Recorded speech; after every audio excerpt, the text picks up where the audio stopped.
Selamat malam Bapak Ibu Saudara yang terkasih di dalam Tuhan Yesus Kristus.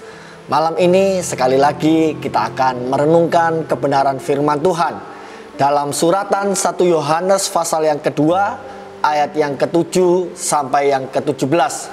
Saudara-saudara yang kekasih, bukan perintah baru yang kutuliskan kepada kamu, melainkan perintah lama yang telah ada padamu dari mulanya. Perintah lama itu ialah firman yang telah kamu dengar. Namun perintah baru juga yang kutuliskan kepada kamu telah ternyata benar di dalam Dia dan di dalam kamu. Sebab kegelapan sedang lenyap dan terang yang benar telah bercahaya. Barang siapa berkata bahwa ia berada di dalam terang, tetapi ia membenci saudaranya, ia berada di dalam kegelapan sampai sekarang. Barang siapa mengasihi saudaranya, ia tetap berada di dalam terang, dan di dalam dia tidak ada penyesatan. Tetapi barang siapa membenci saudaranya, ia berada di dalam kegelapan dan hidup di dalam kegelapan. Ia tidak tahu kemana ia pergi, karena kegelapan itu telah membutakan matanya. Aku menulis kepadamu, hai anak-anak, sebab dosamu telah diampuni oleh karena namanya. Aku menulis kepada kamu, hai bapak-bapak, karena kamu telah mengenal Dia yang ada dari mulanya. Aku menulis kepada kamu, hai orang-orang muda, karena kamu telah mengalahkan yang jahat. Aku menulis kepada kamu, hai anak-anak, karena kamu mengenal Bapa.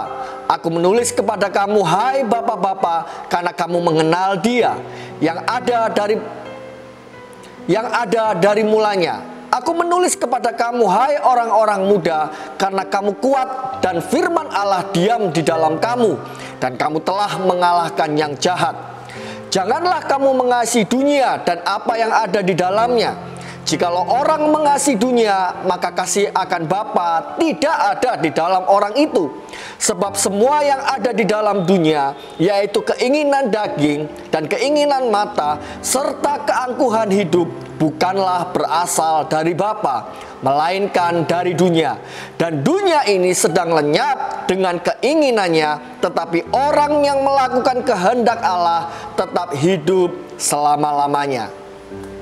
Bapak Ibu Saudara, dari ayat yang telah kita baca, ada satu perintah yang Tuhan berikan kepada kita lewat firman-Nya, yaitu perintah untuk saling mengasihi. Perintah mengasihi di sisi lain adalah perintah yang lama. Dikatakan perintah lama karena dalam perjanjian lama sudah tertulis Imamat 19 ayat 18. Janganlah engkau menuntut balas dan janganlah menaruh dendam terhadap orang-orang sebangsamu, melainkan kasihilah sesamamu manusia seperti dirimu sendiri. Akulah Tuhan. Dalam perjanjian lama, Allah sendiri telah menegaskan di dalam firman-Nya bahwa perintah untuk mengasihi sudah ada sejak perjanjian lama. Namun dikatakan perintah baru karena Yesus memerintahkan secara radikal dengan cara yang baru. Yohanes 13 ayat 34. Aku memberikan perintah baru kepada kamu, yaitu supaya kamu saling mengasihi. Sama seperti aku telah mengasihi kamu, demikian pula kamu harus saling mengasihi. Dengan demikian semua orang akan tahu bahwa kamu adalah murid-muridku, yaitu jikalau kamu saling mengasihi. Dikatakan perintah baru karena ini merupakan perintah baru, karena kasih yang diajarkan oleh Yesus Kristus adalah kasih yang melampaui hukum Taurat dalam perjanjian lama.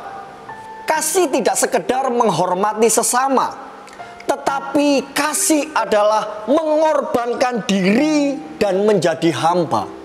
Kasih merupakan pemberian tanpa pamrih, bukan hanya sekedar kepada teman kita, bukan sekedar kepada saudara kita. Kasih itu ditujukan kepada musuh kita dan penganiaya kita. Bapak Ibu Saudara, standar kekristenan kita tinggi. Kekristenan kita bukan kekristenan yang murahan. Kekristenan kita bukan kekristenan yang tidak bernilai. Tetapi standar kekristenan kita mempunyai nilai yang sangat tinggi. Kalau orang dunia bisa mengasihi saudara-saudaranya, orang dunia bisa mengasihi teman-temannya, Tetapi Alkitab memberi standar yang lebih tinggi. Kasih kita ditujukan kepada musuh kita dan penganiaya kita.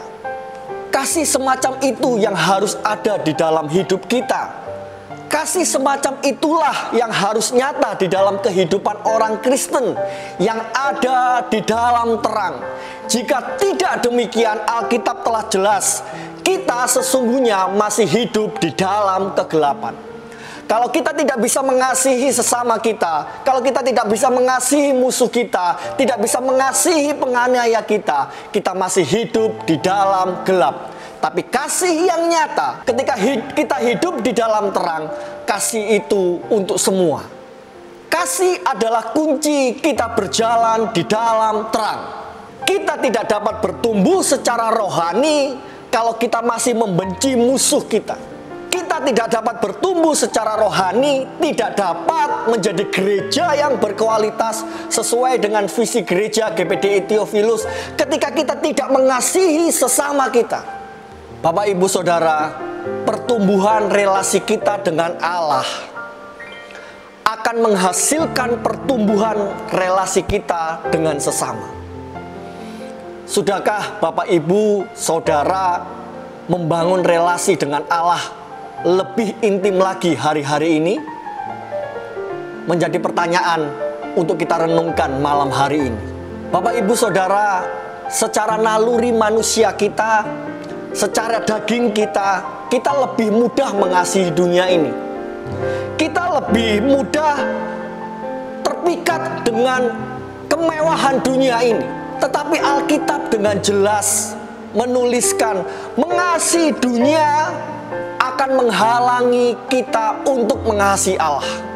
Mengasihi dunia artinya hati kita terpaut pada hal-hal yang ditawarkan oleh dunia. Dan itulah yang menghambat kasih kita kepada Allah. Oleh sebab itu, jikalau kita tetap tinggal dalam terang Tuhan, kita harus menjauhi keinginan-keinginan dunia ini, sehingga kita dapat mengasihi Tuhan dan kita dapat mengasihi sesama dengan segenap hati. Ketika kita mengasihi Tuhan dengan segenap hati kita juga akan bisa mengasihi sesama kita. Kita akan juga bisa mengasihi musuh penganiaya kita dengan segenap hati kita. Mengasihi sesuai dengan perintah baru yang dituliskan oleh Alkitab yang adalah firman Allah tidak mudah.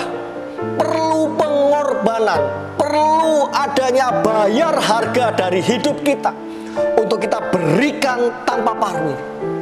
Itu sebab sebelum kita beristirahat, Bapak, Ibu, Saudara, mari renungkan kebenaran firman Tuhan ini. Minta kekuatan daripada Tuhan untuk kita bisa mengalami kasih Tuhan, agar kasih Tuhan kita dapat salurkan kepada sesama kita. Saya berdoa buat Bapak, Ibu, Saudara yang ada, kasih Tuhan melingkupi kita, sehingga kita dapat mengasihi sesama kita dengan kasih yang daripada Tuhan. Kita dapat mengasihi sesama dengan kasih yang sejati yang Tuhan berikan di dalam hidup kita. Kalau kita ingin disebut sebagai murid Tuhan, tandanya hanya satu: kita bisa mengasihi sesama. Mari Bapak, Ibu, renungkan firman Tuhan malam hari ini. Biarlah firman Tuhan ini dapat mengubah hidup kita, dan kita dapat mengalami berkat Tuhan yang melimpah dalam hidup ini. Selamat malam, Tuhan Yesus memberkati. Selamat beristirahat.